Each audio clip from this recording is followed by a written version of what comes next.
ناظرین، جیسے آپ سب جانتے ہیں کہ پورے ملک میں موجودہ بارشوں کی وجہ سے سیلاب کا باعث بنا ہے۔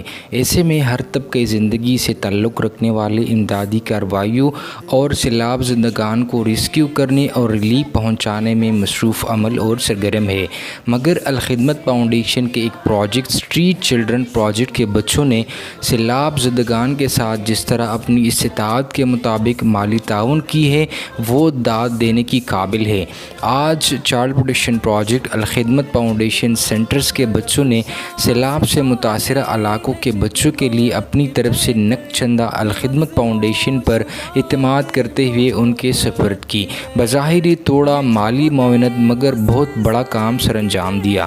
ان ننھے منھے بچوں نے دل کی گہرائیوں سے سیلاب زدگان کی مدد کے لیے چندہ اکٹھا کیا۔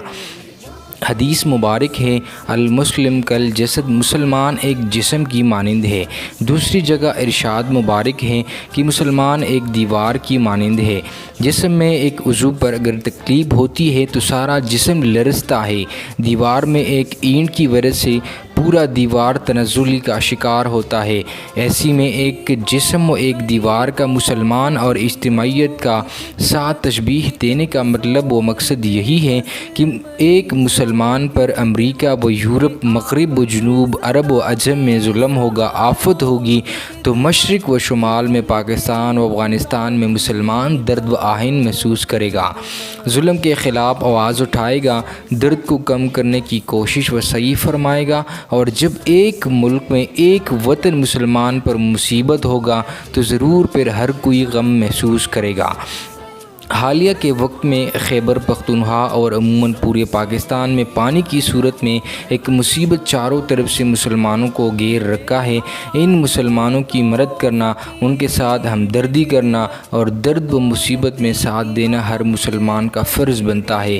بعض لوگ ان کے ساتھ جسمانی طور پر مدد کر رہے ہیں، بعض مالی طور پر ہمدرد بنے ہوئے ہیں، اور کچھ لوگ ایسے ہیں جو کہ مختلف کیمپس لگا رہے ہیں، ڈونیشن کیمپ ان لوگوں کو، ان سیلاب زدگان کو ریلیف پہنچانے کے لیے۔ تو اسی طرح آج الخدمت فاؤنڈیشن کی جانب سے جو امدادی کیمپ کا اہتمام کیا گیا تھا، تو ان نادار بچوں نے حسب استطاعت سیلاب زدگان کے ساتھ مالی معاونت کی۔ ان ننھے منھے بچوں نے اللہ رب العالمین کو قرض حسنہ دے دیا۔